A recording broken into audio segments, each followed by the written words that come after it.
We're really, really excited that you've joined us for this birthday celebration. It's going to be a chance for, I have to say, a little bit of a wallow in nostalgia of 18 years ago when OneWorld was young, when we were all young. It's also going to be, I hope, a little bit of a salivate about the exciting new things that OneWorld is planning to be doing in the next few years. So you'll get both of that. But we're going to start on this very day in January, 18 years ago. We've resurrected some very old film of a kind which almost can't be played anymore. We've dusted off some old computer code that never expected to be run again.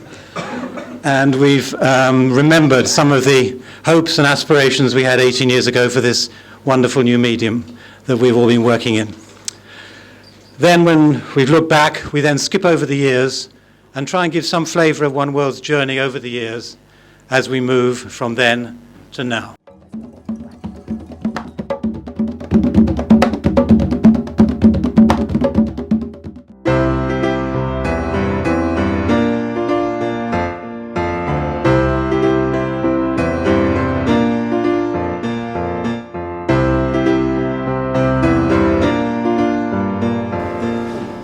The OneWorld Broadcasting Trust has always wanted to operate at the intersection between broadcasting and the debate on human sustainable development.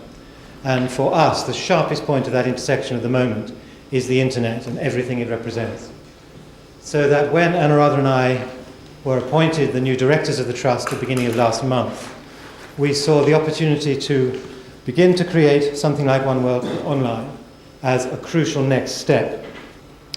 What is it? In a word, it's a global notice board, I suppose, a way of experiencing and sharing information, perhaps sometimes even inspiration, between people across a global audience.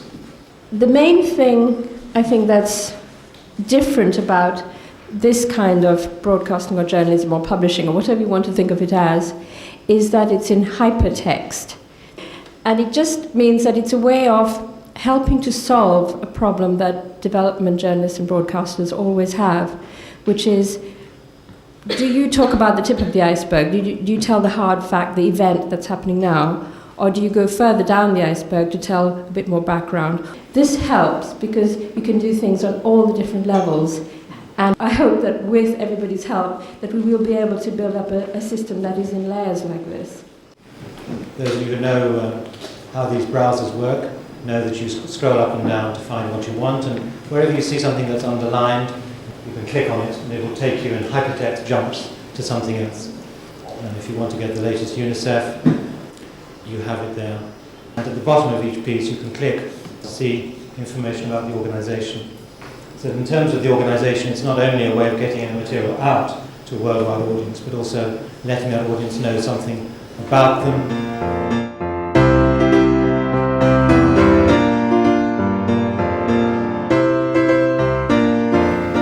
And then as we come through to the network television ones, here again we can make a sideways leap and actually pull up the transcript of that program if we wanted to. And of course, it gives television in a way another dimension. And I'm very moved by this man. I mean, there he is in a terrible situation, making his protest, holding up. That banner then is shown, caught by a camera, shown on Channel 4 once, now caught again by internet. And he's holding up that banner in effect to potentially 25 million people around the world. And so the message goes out. I have now acquired a computer and am beginning to learn to use it, and it will only be a matter of time, I think, a very short time, before I buy a modem and get hooked up myself to this particular network, and then we'll see the sparks fly, no doubt. Well, you can guarantee that this particular endeavour is going to go because the driving force is Peter and Anuradha. And if I have a query about this exercise, is that the new information highway, the superhighway, is a superhighway for the super people with super money. And what we should all be campaigning for, what we should all strive for, is to make this free to everyone. I'm a long way behind this debate, I'm afraid. If a government, say, were to object strongly to information carried on OneWorld Online and want to try to remove it, is there a practice any way in which they could do that? I just wanted to briefly say how pleased I am to be present at a historic moment. I think this really is one of those extraordinary times when a major innovation is suddenly starting to make itself felt. And I think you will feel the implications of this very rapidly indeed. And it's here in the woods in OneWorld's one-room office that Sue Martin and Anuradha Vittachi have been creating the first websites for DFID and the leading UK NGOs. At Christian Aid, we believe that the internet is the perfect medium for spreading information about our work in a very quick, efficient and cheap way. We chose OneWorld Online because we see it as the ideal host, because not just Christian Aid but other development agencies are also situated, they're all situated on the one site. The next step is a consultative meeting with NGOs, big and small. Is this enterprise worth pursuing? There was general assent, despite a recognition we're all grappling in the dark. And what is OneWorld.org? Just a bulletin board for promoting a few of the best bits from partner websites? As thousands and eventually millions of articles pour in, it dawns on us that we have a new kind of animal on our hands, a portal, though that term isn't yet coined and Google is a long way off.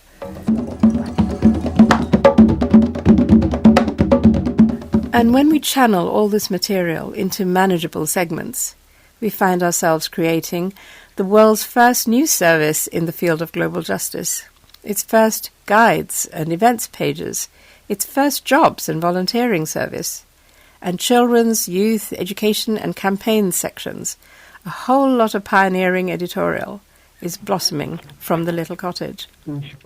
But more important than all this is the fact that these pages, which by the end of the first year are attracting readers from 120 countries, 60 of these from the South, are bringing to light injustices hidden by mainstream media, like global warming, child sex abuse, unaccountable Murdoch-style media, and the exploitation of the Ogoni oil fields. Does Shell think that it's good business to operate in areas where substantial human rights abuses occur, such as Nigeria? Well, Shell, like all other big companies, and particularly in the energy industry, takes a long-term view about where it operates. You can't simply cut and run because of a particularly difficult period.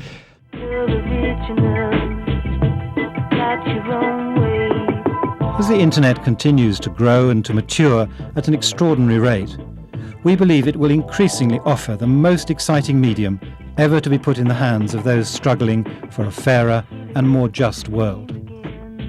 It is really difficult to think of other organisations that we have supported which have so lived up to the promise and the vision that OneWorld has. A great deal of its success has been founded on being genuinely a leader in the technology. And that is, ladies and gentlemen, that is not something that BT says lightly. I'm really proud that Ford is able to support. We're looking forward to a long period of support ahead and really being able to learn about the field through OneWorld's journey. I think it's going to be an extraordinary partnership that's going to deepen our understanding of the field and hopefully help the communities that Anuradha referred to at the beginning of her remarks, the struggles of the poor and the voices from the South.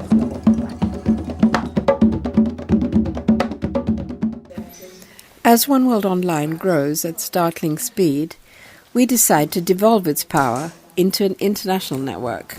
It is 5 years, almost exactly, since OneWorld Online began. So it's like the second 5 years, I suppose, we can look forward to, and then who knows beyond that. I think it is a great leap forward for us, and it's a great future. We have traveled a long way during the last few years, and it's the logical culmination of all the work that all of you and many others who are not here have put in. The international network grows rapidly from the original 3 centres, and each one develops its own way of serving local needs. The Ford Foundation funds an unforgettable meeting of centre teams and international board members from as far afield as Zambia and Washington, India and Italy, since a closely bonded group is essential for motivating a network. By the end of our time together, everyone is ready to express empathy in action. Well, I guess OneWorld is standing at the threshold of a great opportunity of raising the voice of the Africans in terms of social justice, human rights, good governance. And I think for a long time they've been a silent majority. The poor tend to not be heard. Nobody wants to listen to them. And I think OneWorld Africa stands at that threshold where they can really raise the voices that have been silent for a long time. And I think it's time for Africa to speak. In times of peace, sons bury their fathers, and in times of wars, fathers bury their sons. But in these times of AIDS, fathers and sons bury each other. A box hanging from an apricot tree in a Kenyan schoolyard gives us a key insight. Instead of people at high risk always needing us to communicate about them, we see them using a simple tool that saves their own lives. When pupils have certain questions that they would want to ask, some of them are shy. So we encourage them to write them on a piece of paper, and then they don't write their names. If your boyfriend has AIDS and he kisses you, will you get AIDS? The apricot tree was the focal point for gathering questions and offering answers. So how about using mobile phones, exploding across Africa in the same way?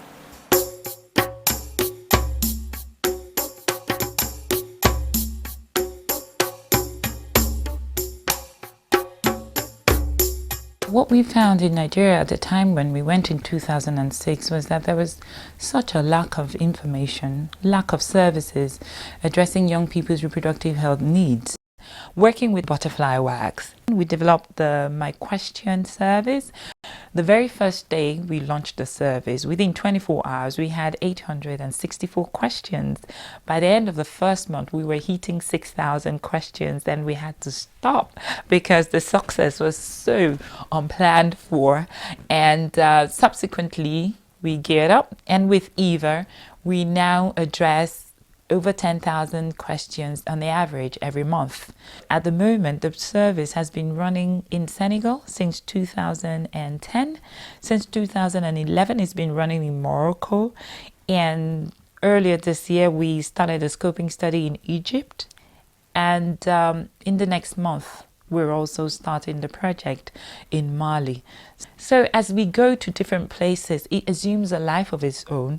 It has to be locally relevant, and it has to be locally driven for sustainability and really to address the forum where young people are gathering in each country. At the end of the day, you're trying to provide young people with vital information they need where they gather. In India too, young people's lives are at risk as farming families face ruin if their crops fail. But farmers are getting expert answers to their urgent questions through OneWorld's Lifelines project.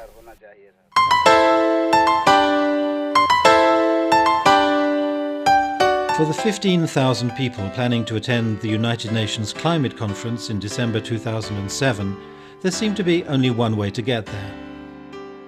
Pity about the 100,000 tons of carbon. But for some climate activists, there was another way to fly.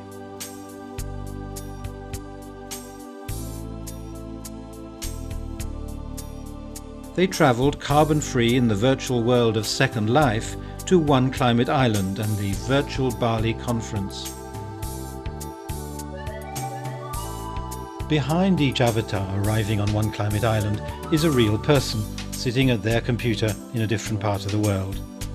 They've come from scores of countries, from Spain to South Africa, China to Chile, the US to Germany. The nerve centre of Virtual Bali is the OneWorld UK team in London.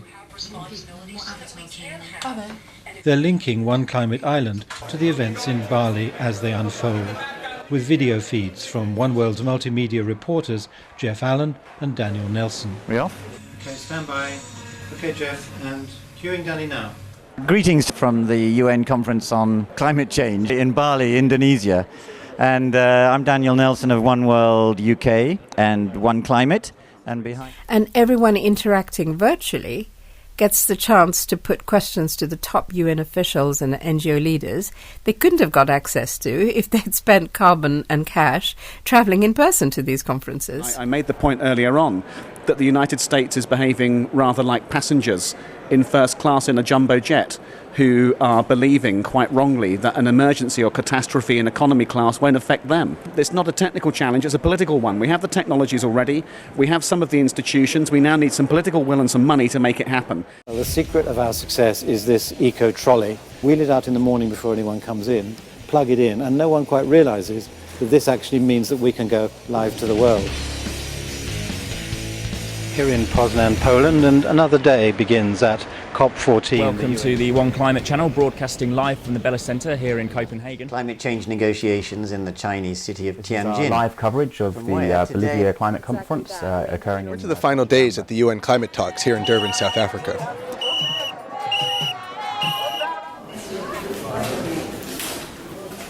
As ways of rigging elections become more sophisticated and the threat of violent disruption increases, OneWorld has launched new software for Senegal's 2012 presidential election. The process starts with trained monitors in 1,500 polling stations checking that proper procedures are being followed. One of the key initiatives of the OneWorld system is that each check is then coded so that it can be sent to the central situation room in a form that can be instantly analysed and displayed. Meanwhile, in North London, OneWorld is up early to supervise the deployment of new software that will put these reports onto the map in real time. We have the potential for getting data from about 1,500 to 1,600 polling stations today. Very impressive, very well organised. Seems that I'm very impressed with the data collection, and the analysis is just, it's unbelievable. You have to see it to believe it. Yeah. We are celebrating democracy, the victory of democracy in Senegal. When people feel empathy, they want to make a difference right away. So here's how OneWorld is turning empathy into action. You're missing out. Why? Because our favorite websites tend to focus on bad news, the stories that make big headlines, but depressing reading. That's where React comes in. Download it for free, and then just browse the web as normal. When React notices you're reading about an issue where you could be part of the solution, it'll tell you immediately, whatever website you're on. React, the web app that makes it easy to make a difference. Well, looking back, it's been a great adventure, an 18-year-long adventure, and every week has been, something thrilling or something scary, or there's never been a dull moment. And looking forward to the future, I'm sure it'll be just as exciting, if not more so. And there's a brilliant new team who are so strong, and they can just take it forward. So I feel complete confidence in them that it'll be an even more exciting future. And the last and probably the most important thing of all is meaning it. If you really mean something from the absolute core of you, then you make things happen in a different way. And that way inspires people, connects people, makes them feel empowered too. This is something that I know the team has, and this is what will make a difference to not only their work, but to the effect of their work on global justice. Don't you know, we're talking about a revolution. Sounds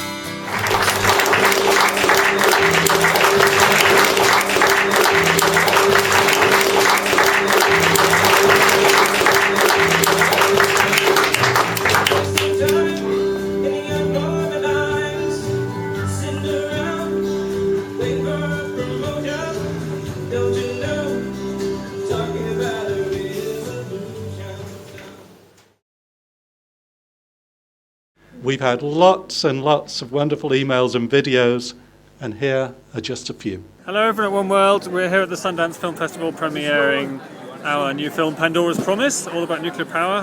Hooray to that. And wish we could be there. I hope you're all having a great time. And what can I say? What can I say? It all began with OneWorld, let's put it that way. And it was an amazing organisation to work for. And I wish Peter and Anuradha all the best for the future. And I hope you all have a fantastic party. Bye! Bye! And thank you for your inspiration and for your commitment. Working with you changed my life, gave me some of my closest friends and fondest memories, and set me on a course in life which has brought me a great happiness. Thank you. And it was also a really fun experience because I was given interesting tasks to do and people always listened to what I had to say, and I was allowed to contribute what I could to the website and to the organization, and people gave me really good advice, which is all of it is really more than I could ask for. And I just felt really comfortable working there, and because everyone was just so nice and friendly.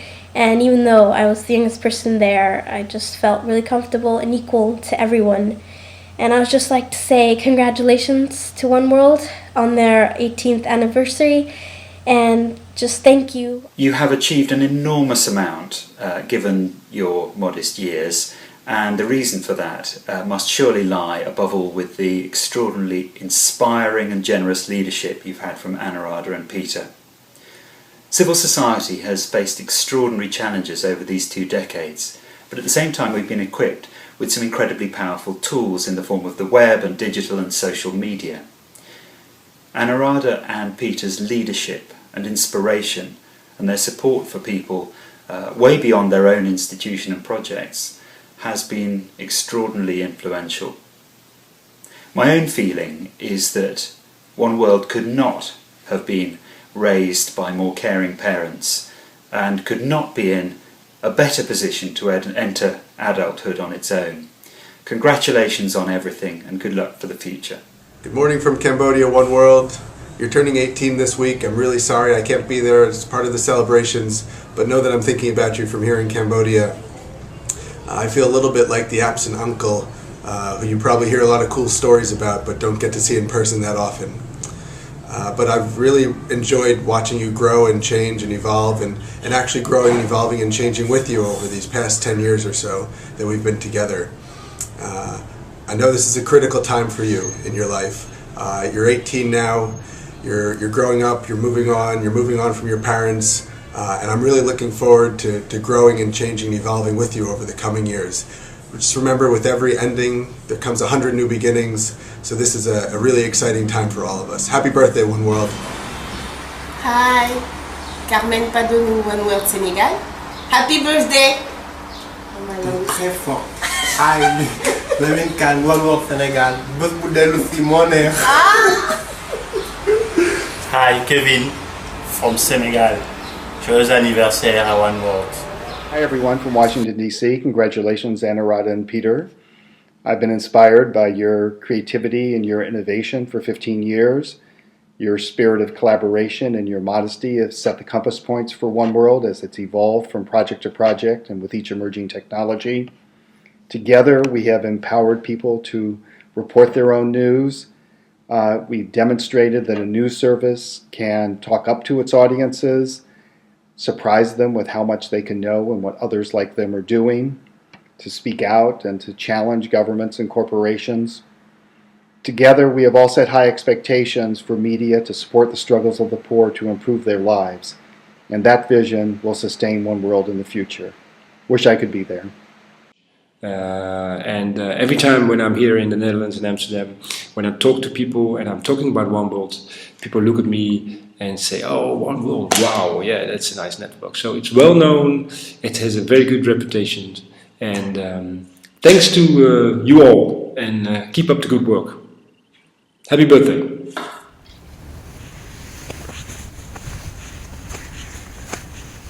Hey OneWorld, it feels like yesterday since we started in Abuja in 2005, and so many great things have happened afterwards.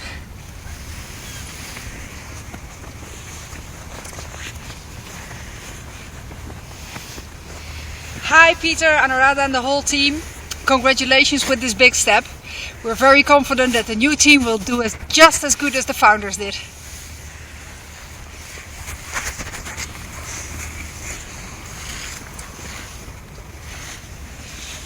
We look forward to many more lulls together. Congratulations.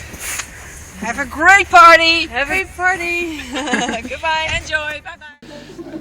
It's hard to think of an organisation and of two people who inspire so much affection as OneWorld and Anuradha and Peter. And I want to say something on behalf of ODI and of CDKN and just say why that is, because I think there are three things. The first is you've no idea how boring people like me in the think tanks, I don't speak for Sam in CDKN, but how boring we are, and you brought glamour to our lives because you opened the world to us. Through all these extraordinary technological innovations over the years, and you reminded us that there's a world out there that we want to be part of and speak to, and it's not all about sitting in our libraries and our offices with our books and our papers and writing journal articles, which is what we used to do before you came along. And you have brought stardust to our world, and we're very grateful for that. The second thing is that you reminded us that when we appear in the world covered in your stardust, we have to have something to say. I spent 90% of my time as director of ODI vetting briefing papers, which ended up with the vital conclusion that the main policy recommendation was to do more research on this topic. Thanks to Anuradha and Peter, we were reminded if you're going to be on a website, on television, on Twitter, communicating part of a conversation, you have to have something to say.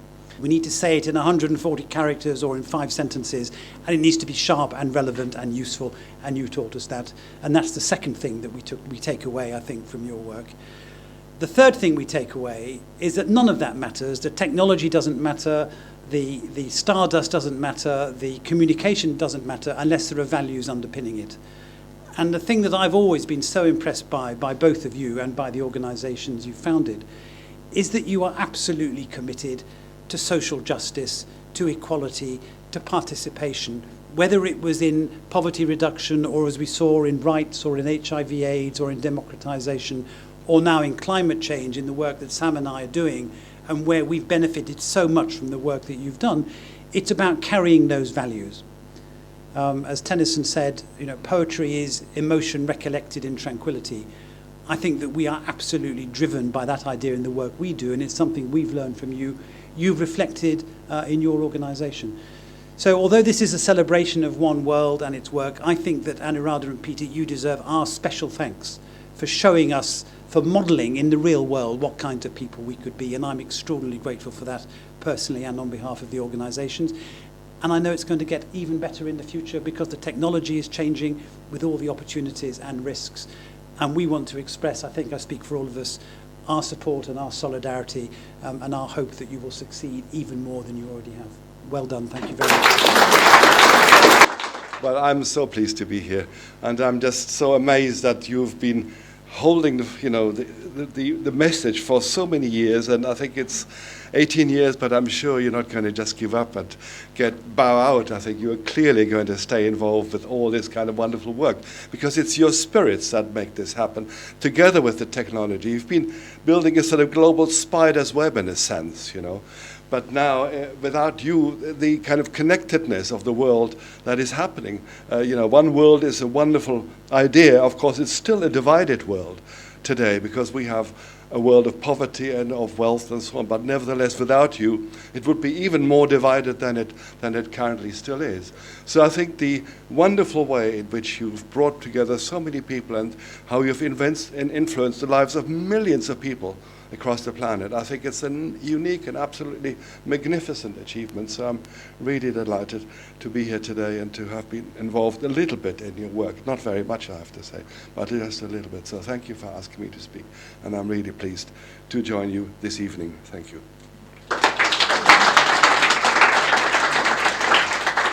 Thank you. Thank you very much.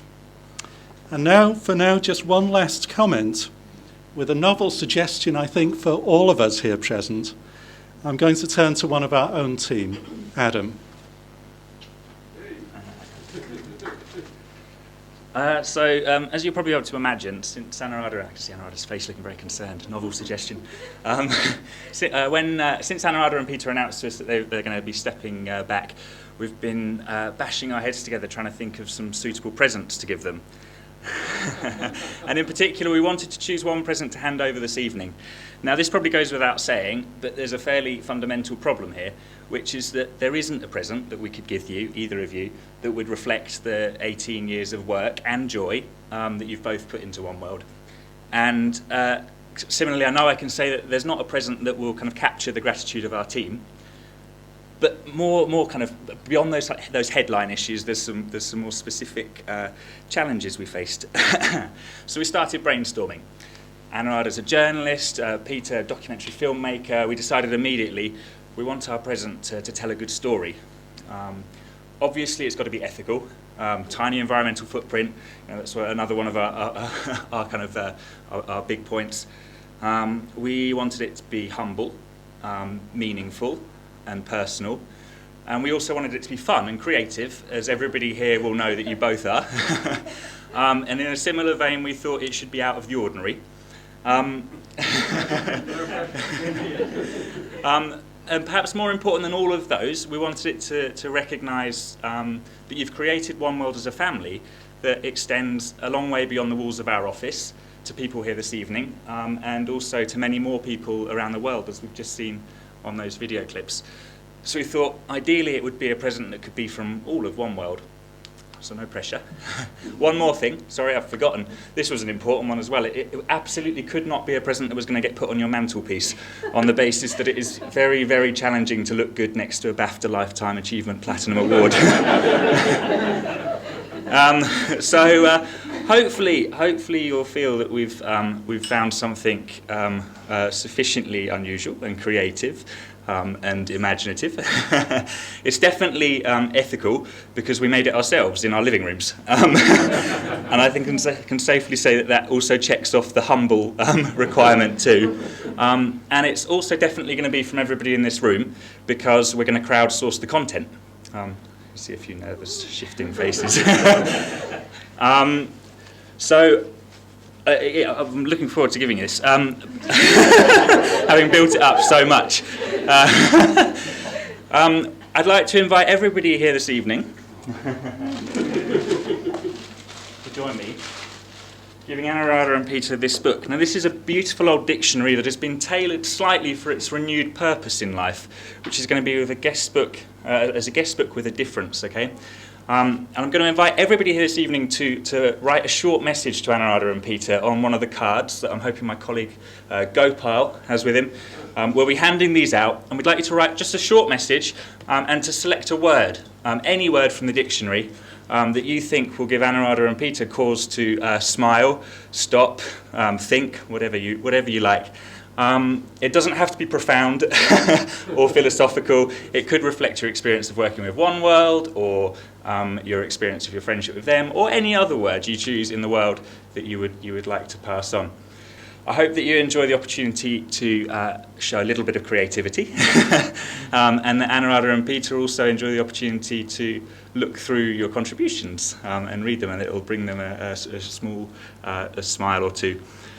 So that kind of leaves me to finish by saying that I'm going to kick things off. I thought if I'm going to ask people to do a creative task, I should really get things started myself. And I'm going to do that by contributing one word on behalf of all of us here, and a message as well on behalf of all of us here, and that word is thanks.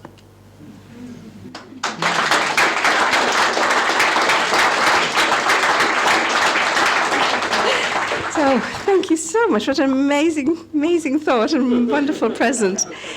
And really, the whole of OneWorld for the last 18 years has been a sort of present. Because obviously, though all of you have been so kind as to, say it was to do with Peter and myself, of course it was to do with everybody.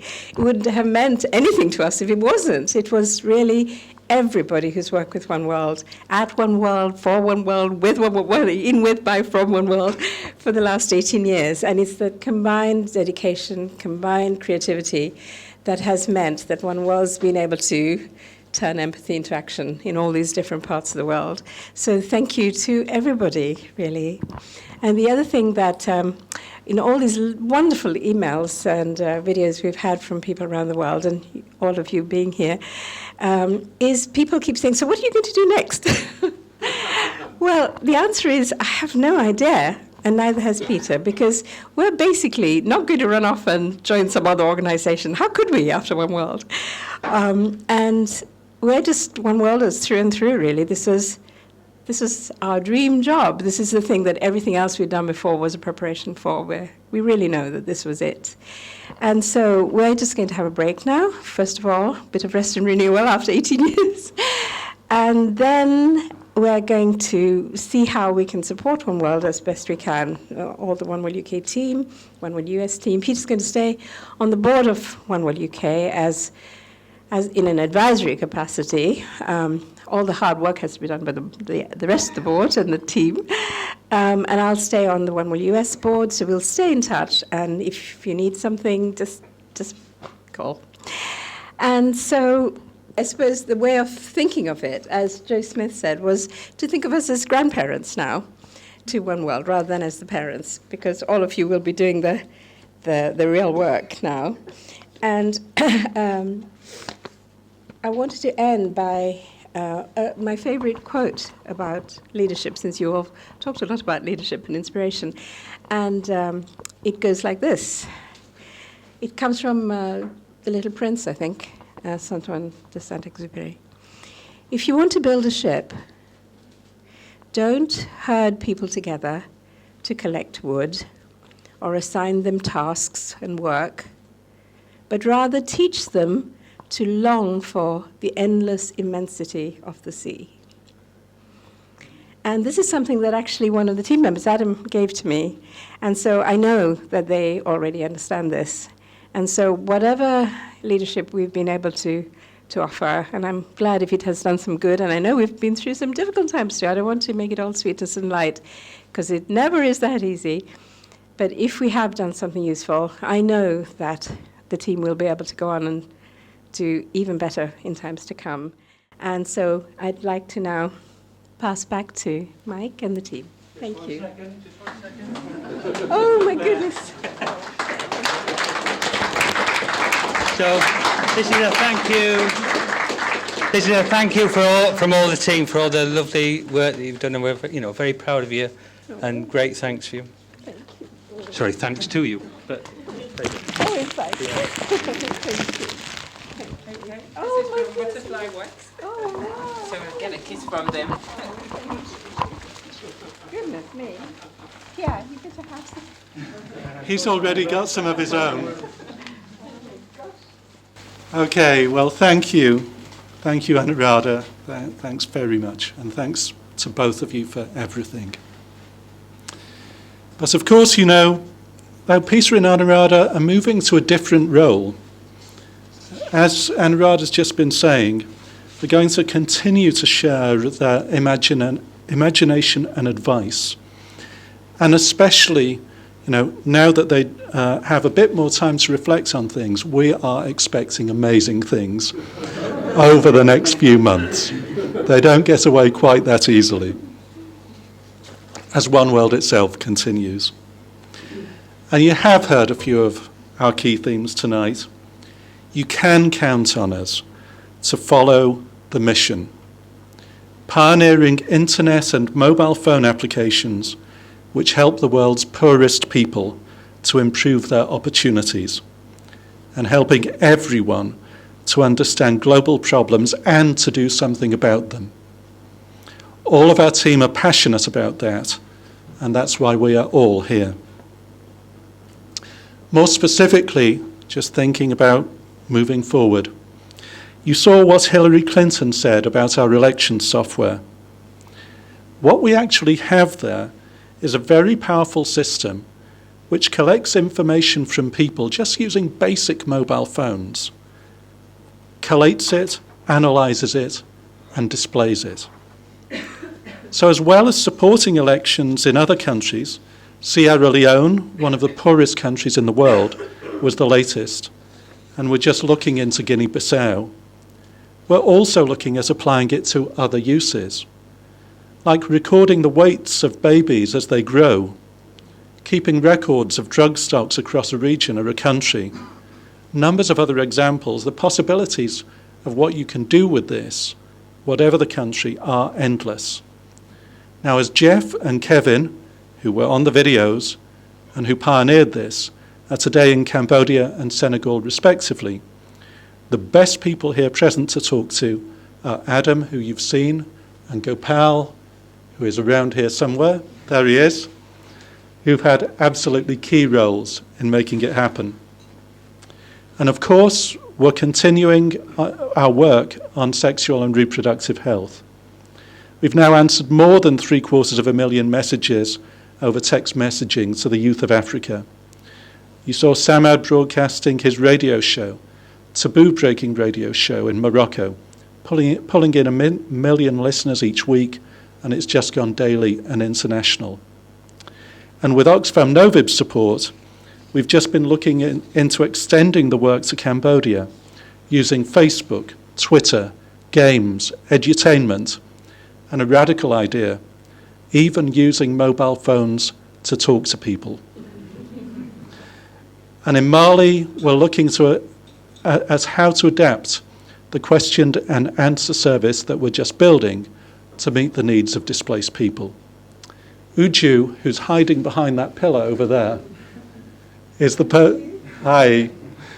person who can tell you all about it. With Cisco and others, we're exploring the potential to take our farmers' information service from India to West Africa. And in fact, for some of you in the room, we've been doing some fascinating work on supporting poorer country negotiators at the UN climate talks. Closer to home, we continue with our editorial news service, our climate, and our event coverage. Jamie over there travels the world, opens a suitcase, and makes a webcast. Recent venues have included Berlin, Doha, all in an average week for Jamie, and that was. Oh, and London right now. I'm pleased to say that Peter will continue to support the larger contracts, and Danny and Bill, our editorial work. And Danny and Bill are also around here. Bill, you met as you came in, and Danny's right over there at the back. Last but not least, Adam is doing that sterling work on the React app, which recognise your interests as you browse the web and suggest relevant opportunities for you to do good in your local community. It's funded by Nesta, the UK government's innovation foundation. There's actually a lot more, but let's discuss that informally over that food that Peter promised us. I hope that we've said enough to show that there's continuing breadth and depth, innovation, philosophy, and passion in all that we're doing. And let me close this part of the meeting by just inviting all of you to join me in wishing One World well in making the difference it does in the world. One world of the past, one world of the present, and one world of the future. Thank you.